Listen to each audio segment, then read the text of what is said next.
Shirley classes ഹിന്ദിയിലേക്ക് സ്വാഗതം. മക്കളെ, നമുക്ക് 10ാം ക്ലാസ്സിലെ 5th യൂണിറ്റ് നോക്കാം. അതിലെ സെക്കൻഡ് ചാപ്റ്ററാണ് സില ബിൻതി ലഡ്കിയ, നെൽക്കതിർ പെറുക്കുന്ന പെൺകുട്ടികൾ. നെൽക്കതിർ പെറുക്കിയെടുക്കുന്ന പെൺകുട്ടികൾ. എഴുതിയത് ഏകാന്ത ശ്രീവാസ്തവാണ്. അദ്ദേഹത്തിൻ്റെ കവിതയാണ് പാഠഭാഗം. പാഠം വായിക്കാൻ നോക്കിയിരിക്കേ. ധാൻ കടായി കെ ബാദെ കാലി കെ തോമേം वे रंगीन चिड़ियों की तरह उतरती है. सिला बिनने झुंड की झुंड और एक खेत से दूसरे खेत में उड़ती फिरती है. ഉടന പറക്കുക, ദൂസരെ കേത്ത് മറ്റൊരു വയൽ, അടുത്ത ജുണ്ട് കൂട്ടം, ചിടിയ പക്ഷികൾ, തരഹെ പോലെ, രംഗീൻ പല നിറത്തിലുള്ള, കാലിക്കേത്ത് ഒഴിഞ്ഞ വയൽ, ധാൻ കടായി കൊയ്ത്ത് കഴിഞ്ഞ്. ഓക്കെ, ധാൻ കടായിക്ക് ബാദ് കൊയ്ത്ത് കഴിഞ്ഞതിന് ശേഷം, കൊയ്ത്ത് കാലമാണ്, കൊയ്ത്ത് കഴിഞ്ഞു, അതിനുശേഷം കാലി കേത്തോമേ ഒഴിഞ്ഞ വയലുകളിൽ, വേ രംഗീൻ ചെടിയാക്കി, അതായത് രംഗീൻ എന്ന് വെച്ചാൽ പല നിറത്തിലുള്ള, കൊയ്ത്ത് കഴിഞ്ഞു, ഒഴിഞ്ഞ വയലായി ആ വയലുകളിൽ പെൺകുട്ടികൾ, വേ എന്ന് വെച്ചാൽ അവർ, അതായത് പെൺകുട്ടികൾ, രംഗീൻ ചെടിയോം കീ തരഹെ പല നിറത്തിലുള്ള പക്ഷികളെ പോലെ, സില ബിന്ന് ജുണ്ട് കി ജുണ്ട് എങ്ങനെ ആ കൂട്ടം കൂട്ടമായി എത്തുന്നു. കൊയ്ത്ത് കഴിഞ്ഞ് വയലിലെ ആ ഒഴിഞ്ഞ വയലുകളിലേക്ക് പെൺകുട്ടികൾ എങ്ങനെ എത്തുന്ന, പല നിറത്തിലുള്ള പക്ഷികളെ പോലെ കൂട്ടം കൂട്ടമായി എത്തുന്നു. അവരെ ഏക്ക് കേത്ത് സേ ദൂസരെ കേത്ത് മേം ഉട്ടി ഫിർത്തി ഹേ, അവർ ഒരു വയലിൽ നിന്ന് ദൂസരെ കേത്തിലേക്ക്, മറ്റൊരു വയലിലേക്ക്, ഉട്ടി ഫിർത്തി ഹേ പറന്ന് നടക്കുന്നു. കുട്ടികൾ എന്താ ചെയ്തേ? ഒരു വയലിൽ നിന്ന് മറ്റൊരു വയലിലേക്ക് പറന്ന് നടക്കുന്നു. ഇവിടെ നോക്കിയേ, ധൂപ് രാജ് ഹോം വിഷ്ണു ഭോഗെ യാ നാ കേസരെ വേ രംഗ് അവരെ ഖുശ്ബൂ സേ ഉൻഹെ പഹച്ചാൻ ലേതി ഹേ. പഹച്ചാന തിരിച്ചറിയുക, ഖുശ്ബു സുഗന്ധം, രംഗ് നിറം. നോക്കിയേ, ധൂപ് രാജ്, വിഷ്ണു ഭോഗെ, നാക്കേസർ, ഇതൊക്കെ നെല്ലിൻ്റെ വെറൈറ്റീസാണ് കേട്ടോ. അപ്പോൾ ഇതൊക്കെ ഏതാണ് എന്ന് അതിൻ്റെ രംഗ് നിറം കൊണ്ടും ഖുശ്ബു സുഗന്ധം കൊണ്ടും അവരെന്ത് ചെയ്യുന്നു? പെട്ടെന്ന് തിരിച്ചറിയുകയും ചെയ്യുന്നു. പെൺകുട്ടികൾക്ക് അറിയാം ഇത് ധൂപ്രാജ്, വിഷ്ണുഭോഗെ, നാക്കേസറെ, ഇതിലെ ഏതാണ് എന്ന് അതിൻ്റെ നിറവും സുഗന്ധവും കൊണ്ട് പെൺകുട്ടികൾ പെട്ടെന്ന് തിരിച്ചറിയുന്നു. दोपहर फर फैलाती रहती है, पीली धूप में उनकी ओरे गुनगुनाहटे. ഗുൻഗുനാന മൂളുക എന്നുള്ള ശബ്ദ മൂളുക, അതാണ്. ധൂപ് വെയിൽ, പീല മഞ്ഞ, ഫൈലിന പരക്കുക, ദോപഹർ ഉച്ച. ഓക്കെ, ദോപഹർ ഫർ ഫൈലാത്തി രഹിതി ഹേ, ഉച്ച മുഴുവൻ, ഫൈലാന വ്യാപിച്ച് കിടക്കുന്ന, പീലി ധൂപമേ, പീലി ധൂപമേ ഉൻകി ഹസി, ഹസി എന്ന് വെച്ചാൽ ചിരി, പീലി ധൂപമേ ഉൻകി ഹസി അവരെ ഗുൻഗുനാഹട്ടെ.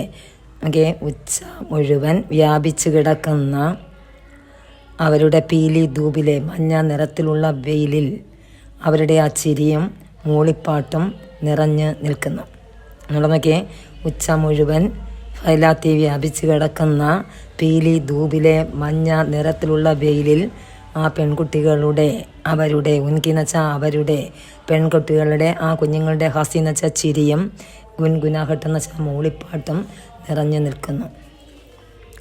അടുത്ത നോക്കിയേ, ഉൻകെ ബാലോമേ ഹസ്തേ രഹിത്തെ ഹേ കനേർ കെ ഫൂലെ. കനേർ കെ ഫൂൽ എന്ന് വെച്ചാൽ അരളിപ്പൂവാണ്. അവരേക്ക് ഗുലാബി റോഷനി ഉൻകെ ചെഹരെ സെ ഫൂട്ട്കർ ഫൈലാത്തി രഹിതി ഹേ ധർത്തി പർ. ധർത്തി ഭൂമി, ഫൈലിന പരക്കുക, ചേഹര മുഖം, റോഷനി പ്രകാശം, ബാലെ മുടി. കനേർ ക ഫൂൽ എന്ന് വെച്ചാൽ അരളിപ്പൂവ്. ഇന്നൊക്കെ ഉൻകെ ബാലോമേ ഹസ്തേ രഹിത്തെ ഹേ, അവരുടെ മുടിയിലെ അരളിപ്പൂവെ ഹസ്നാച്ചിരിക്കുന്നു. അവരേക്ക് ഗുലാബി റോസ്നി ഉൻകെ ചേഹരസെ, അവരുടെ ചേഹരയിൽ നിന്ന്, മുഖത്ത് നിന്ന് എങ്ങനെയുള്ള ഗുലാബി റോസ്നി, റോസ് നിറത്തിലുള്ള പ്രകാശം ഇറങ്ങി വന്ന് ധർത്തിയിലേക്ക്, ഭൂമിയിലേക്ക് ഇറങ്ങി വന്ന് വ്യാപിക്കുകയും ചെയ്യുന്നു. അതായത് പെൺകുട്ടികളുടെ മുഖത്ത് നിന്ന് റോസ് നിറത്തിലുള്ള പ്രകാശം ഇറങ്ങി വന്ന് ഭൂമിയിൽ വ്യാപിക്കുന്നു. കുട്ടികളുടെ മുഖത്ത് കണ്ട ഒരു പ്രകാശം അവിടെയെല്ലാം വ്യാപിക്കുന്നതായിട്ടാണ് കവി പറയുന്നത്. ജബ് ചുക്കിനെ ലഗത്തെ ഹേ ദിൻ കെ കന്തേ അവരെ ഉന്നെ ലഗത്താ ഹേ കി ഇത്തനി ബാലിയോം സേ ഹോ ജായേഗാ തയ്യാറേ एक जून के लिए बड़की फाते वे लौटे जाती है घर. നോക്കിയേ, ജബ ചുക്കിനെ ലഗത്തെ ഹേ ദിൻ കെ കന്തെ. കന്തെന്ന് വെച്ചാൽ ഷോൾഡർ എന്ന വാക്കാണ്. ആ ഡേ കഴിഞ്ഞു, അതായത് പകൽ കഴിഞ്ഞു, സന്ധ്യാസമയമാകുമ്പോൾ, പകലെല്ലാം കഴിഞ്ഞു, സന്ധ്യ ആയപ്പോഴേക്കും അവർ ഉന്നെ ലഗത്ത ഹൈക്ക് ഇത്തനെ, അവർക്ക് ലഗ്ന തോന്നി. ഇത്തനെ ബാലിയാം സേ ഹോ ജായേഗ, ഇത്രയും മതി ഞങ്ങൾക്ക് എന്നവർക്ക് തോന്നി. സന്ധ്യ ആയപ്പോഴേക്കും എന്താണോ കിട്ടിയത് അത്രയും മതി എന്നാണ് അവർക്ക് തോന്നിയത്. 1 ജൂൺ കെ ലിയെ ബഡക്കി ഫർഫാത്തെ. 1 ജൂൺ എന്ന് വെച്ചാൽ വക്ത് എന്ന വാക്കാണ്, സമയം. ജൂൺ കേട്ടോ, ഒരു നേരം എന്നൊക്കെ പറയും. ബഡക്ക് എന്ന് വെച്ചാൽ, ബഡക്കിന്ന് വെച്ചാൽ ചോട്ടാ ബർത്തൻ, ചെറിയ പാത്രമാണ്. ഫാത്ത് ചോറ്. ഗർ എന്ന് വെച്ചാൽ വീട്. ലൗട്ട് നാം മടങ്ങി പോവുക, അതായത് ഒരു നേരത്തേക്ക് കഴിക്കാനുള്ള ഭക്ഷണം അവർക്ക് കിട്ടിയെന്ന് തോന്നുമ്പോൾ കുട്ടികൾ എന്ത് ചെയ്യുന്നു, വീട്ടിലേക്ക് പോവുകയും ചെയ്യുന്നു. മനസ്സിലായോ? പകൽ കഴിഞ്ഞ് നമ്മുടെ പറയാൻ പ്രയാസമാണ് ഇവിടെ. ജബ ചുക്കിനെ ലഗത്തെ ഹേ ദിൻ കെ കന്തെ, പകൽ കഴിഞ്ഞു, സന്ധ്യാസമയമായി. അവരെ ഉൻഹെ ലഗത്ത ഹൈക്ക് ഇത്തനെ ബാലിയം സേ ഹോ ജായേഗ തയ്യാർ, അവർക്കൊരു തോന്നലുണ്ടായി, ഇത്രയും മതി ഞങ്ങൾക്ക്. എത്രയും മതി എന്നാൽ 1 ജൂൺ കെ ലിയെ ബഡക്കി ഫാത്തെ വേറെ ലൗട്ട് ജാത്തി ഹേ ഗരെ, അതായത് ഒരു നേരത്തെ കഴിക്കാനുള്ള ഭക്ഷണം കിട്ടിയെന്ന് തോന്നുമ്പോൾ അവർ വീട്ടിലേക്ക് പോകുന്നു. ജൈസെ John's മാർക്കറെ ഉഡ് Jane K ബാദ് phi ബഹത്തെ there Tak ഫരാ രഹ്താ ഹേ, പാനി में जलपांकी का संगीत है, काली खेतों में बहुत देर तक फरा रहता है उनका होना. ഓക്കെ, ജൈസെ ചോഞ്ച് എന്ന് വെച്ചാൽ ചുണ്ട്, ബാധ ശേഷം, ബഹത്ത് ദേർത്തക എന്ന് വെച്ചാൽ കുറേ സമയം വരെ, ഫർന നിറയുക, ജൽപാങ്കി എന്ന് വെച്ചാൽ അർത്ഥം എന്താ, ജലപാങ്കി അർത്ഥം ജലപക്ഷികളാണ് കേട്ടോ, വാട്ടർ ബേഡ്, അതായത് ജലപക്ഷികൾ. സംഗീതെ കാലിക്കേത്തെ ഒഴിഞ്ഞ കേത്തെ ഫരാൻ നിറയുക ഉൻകഹന. ഓക്കെ, ജൈസെ ചോഞ്ച് മാർക്കർ ഉഡ് ജാനക്കെ ബാദ് ഫി, പക്ഷികൾ എന്ത് ചെയ്യുന്നവരുടെ ജലപാങ്കിയാണ്, അതായത് ജലപക്ഷികളാണ്. അവരെന്താ ചെയ്യുന്നത്, അവരെ ചുണ്ടുകൊണ്ട് ജലത്തിൽ കുത്തുന്നു. ആ കൊത്തിയതിന് ശേഷം അവരെ ഉടന പറക്കുന്നു. ആ പറന്ന് പോയതിന് ശേഷവും ആ വെള്ളത്തിൽ എന്ത് ചെയ്യുന്നു, ബഹുത്ത് ദേർത്തൊക്കെ കുറച്ച് സമയം വരെ ആ ശബ്ദം എന്ത് ചെയ്യുന്നു, നിലനിൽക്കുകയും ചെയ്യുന്നു. മനസ്സിലായോ? ജലപാങ്കികൾ, അതായത് ജലപക്ഷികളെ ജലത്തിൽ അവരുടെ ചുണ്ടുകൊണ്ട് കൊത്തുന്നു.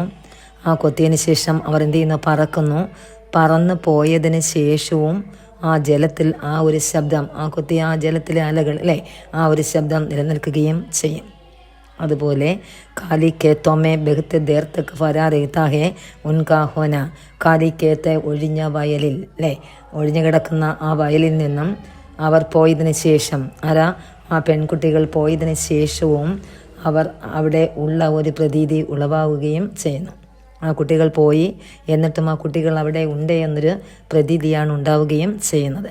അതേപോലെ ജലപാങ്കി എന്ന് വെച്ചാൽ ജലപക്ഷികൾ ആ ജലത്തിലെ അലകളുണ്ടാക്കിയ ആ ശബ്ദം കേൾപ്പിച്ചതിന് ശേഷം പറന്നു പോയിട്ട് കുറേ നേരം ആ ശബ്ദം നിലനിന്നു. അതുപോലെ പെൺകുട്ടികൾ പോയതിന് ശേഷവും ആ വയലിൽ അവരുണ്ട് എന്ന പ്രതീതി ഉണ്ടാവുകയും ചെയ്യുന്നു.